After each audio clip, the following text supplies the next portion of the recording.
that intro. We're just gonna skip the intro right now and jump right back into part 3. Leaving part 1 and part 2 inside the description. So if you haven't seen those two, I suggest you go back and watch those. So yeah, we're back into it. Part 3.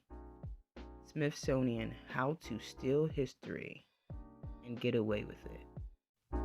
By Columbus for historic purposes.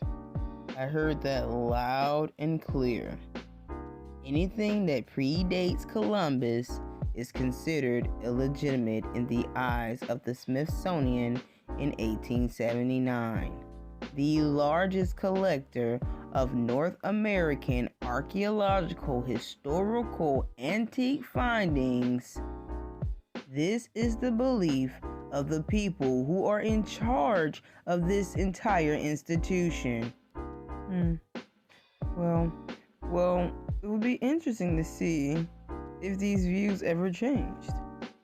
It sounds like that idea rejects the idea of any external influence around the world predating Columbus and flat out just straight up states that anything outside of that is illegitimate.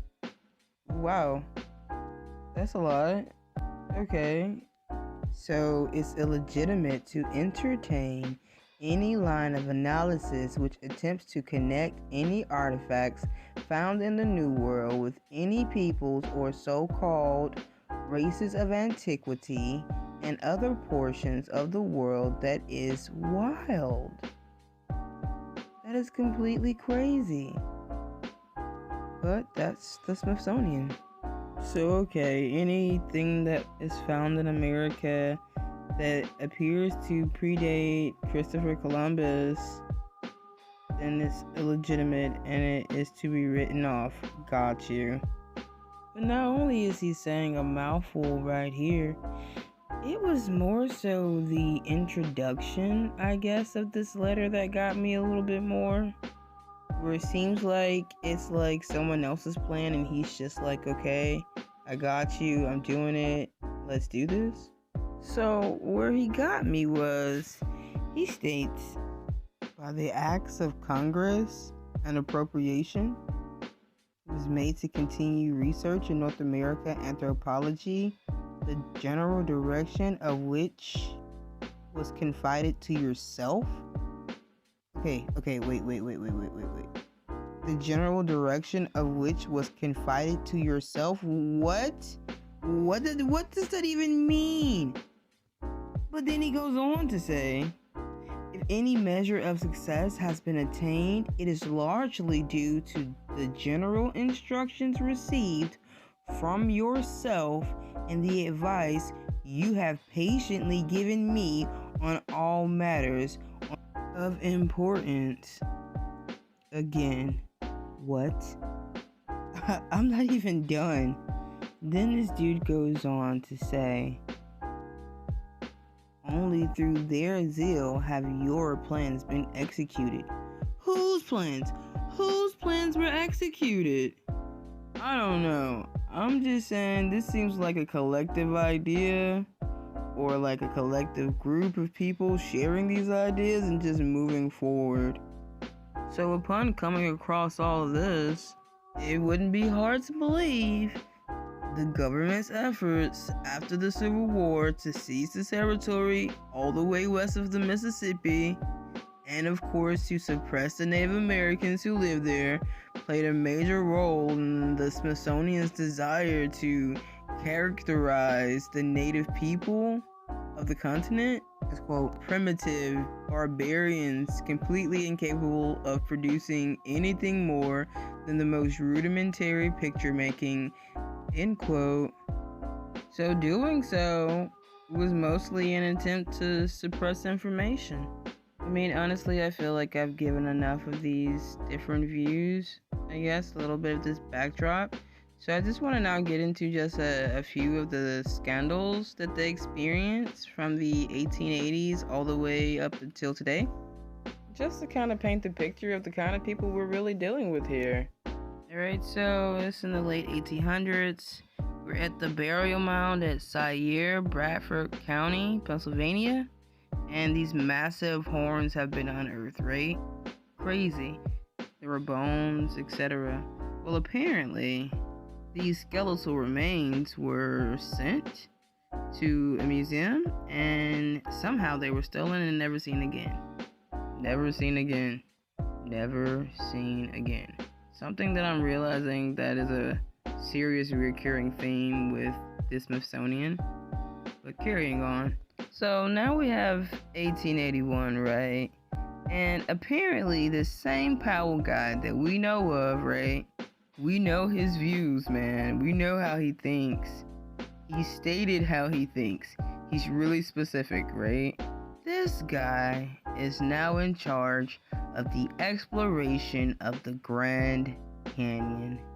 So I'm just gonna let that sit right there. That's just interesting. I mean, it's the same John Powell that in his first letter to the Smithsonian stated any evidence he finds that predates Columbus or any evidence that anyone else finds should be considered illegitimate and discarded. And this is who was chosen to be in charge of exploring the Grand Canyon in 1881. Okay. But the same John Wesley Powell with those same views appointed Cyrus Thomas as director of the Eastern Mound Division of the Smithsonian Institute's Bureau of Ethnology. Now, I'm going to let that sit right there too, because this is pretty much the same guy. So, Cyrus Thomas thought it was impossible for savages from one side of the Mississippi to visit savages on the other side of the Mississippi, much less for primitive people to sail all the way over the ocean and bring their cultural artifacts with them, and they certainly could not have been the mound builders. Okay. Well, alright. These are the same people that's in charge of exploring the Grand Canyon in 1881 and a host of other archaeological sites. Just wow, man. But this is believed to be the beginning of when they decided to start suppressing any archaeological evidence that led any credence to the school of thought known as diffusionism. So anything leading towards diffusionism is a no-go. 20 years later, in 1909, an article shows up in the Arizona Gazette talking about the discoveries that were made in the Grand Canyon and point to the ancient Egyptian presence in North America thousands of years ago. The discoverer of these artifacts was an employee of the Smithsonian known as G.E. Kincaid, of course, all of which was shipped to the Smithsonian Institute. And of course, the Smithsonian was on the scene, and knowing what we know of the Smithsonian, for the most part, we pretty much can get a generalized idea of how they treated that discovery. They said it was a hoax. In the book Suppressed Inventions by Jonathan Eisen, a spokesperson from the Smithsonian denies any ancient Egyptian artifacts were found in the Grand Canyon. What's notable and even crazy is how the Smithsonian even wrote off their own workers in another knowledge suppression attempt. In 1924, paleontologists discovered skeletons with red hair.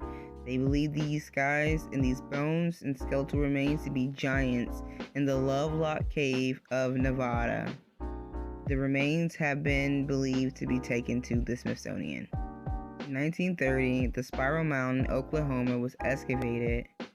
A tall man in full armor was discovered, along with a pot of thousands of pearls and other artifacts. This too was also said to be taken to the Smithsonian. In 1944, Waldemar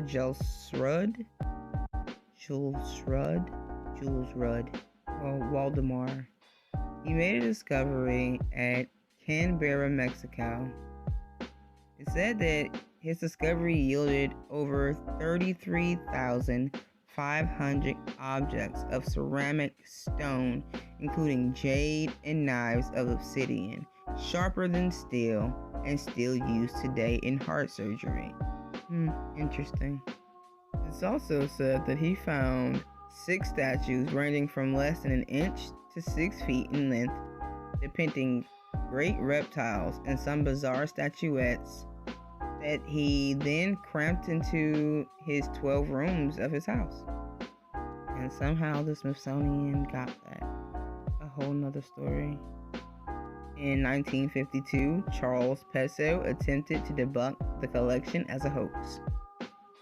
In 1955, Charles Hapgood, professor of history and anthropology, spent several months studying the Gilsrud collection. It is said that his team had dug beneath the floors to unearth more controversial objects, debunking the 1952 attempt at making it look like a hoax. Okay.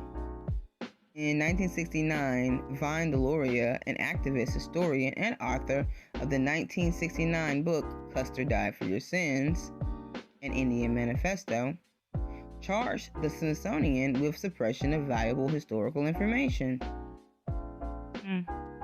A Stonewatch newsletter of the Gunjiwamp Society in Connecticut had a story in the winter 1992 issue about stone coffins discovered in 1892 in Alabama, which were then sent to the Smithsonian Institution and then lost. In a follow-up, though, the president of the society was eventually told by the Smithsonian in the same year that the coffins were not coffins, they were actually wooden throws, and they could not be viewed anyway because they were housed in asbestos-contaminated warehouses, which were to be closed down for the next 10 years, and no one was allowed in except for Smithsonian personnel. Even more interesting. In 1994, there was an article in the Wall Street Journal titled Snoopy at the Smithsonian, where the author of the article pretty much talks about how the Smithsonian seems to be transforming its museums into vehicles for political re-education.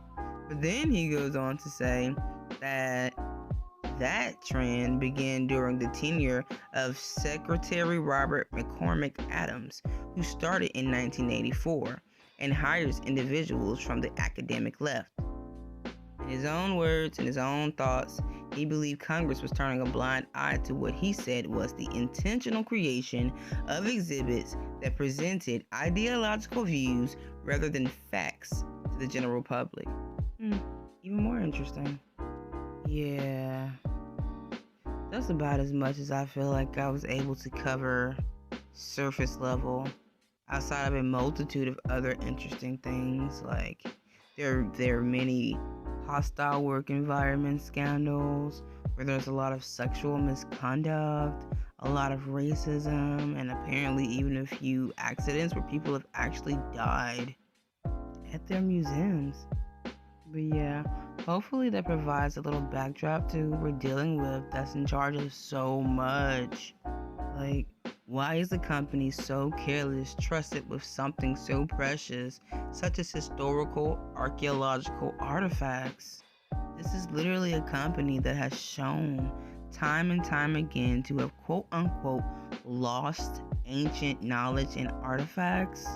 Dude, their biased attitudes and beliefs towards information have not changed and have been literally holding on to these ideas for a long time, clearly. These same people are shrouded in scandalous behavior and involved in a multitude of scandals since the beginning of their creation. Secrecy is their favorite cologne. Racism, that's their favorite meal. And lies, that's clearly the flame that lights their ways. But yet again, these are the gatekeepers in charge of the information in which we receive, and the same people that filter what information we're allowed to receive. The same company with a never-ending history of cover-up after cover-up after cover-up. The same company that operates as a museum, but it's literally a trust. And yet, for whatever reason, everything that's discovered, for the most part, with the Smithsonian is taken to the museum, locked up, and never to be spoken of or heard of ever again after said discovery. Well, there's that. There's Smithsonian, folks. But I just want to say, it's just interesting to see how the Smithsonian Institute went from a research center to the largest holder of American antiquity. Yes, a generous amount of what's unearthed on American soil every day is donated, given, or stolen by the Smithsonian Museum, only to more than likely never be heard of ever again. So, we all can agree this is basically the modern day United States baby Vatican, right? They come across information, artifacts, and ancient findings, then compare those same ancient findings to their ancient beliefs, then decide from there what information we as the American people are privy to. Smithsonian, yeah, more like MYTHSONIan. Good information sometimes come with bad jokes. However, these people don't seem too trustworthy or seem to even care about the best interest of the people. So why is it that all these same people literally have governance over so much?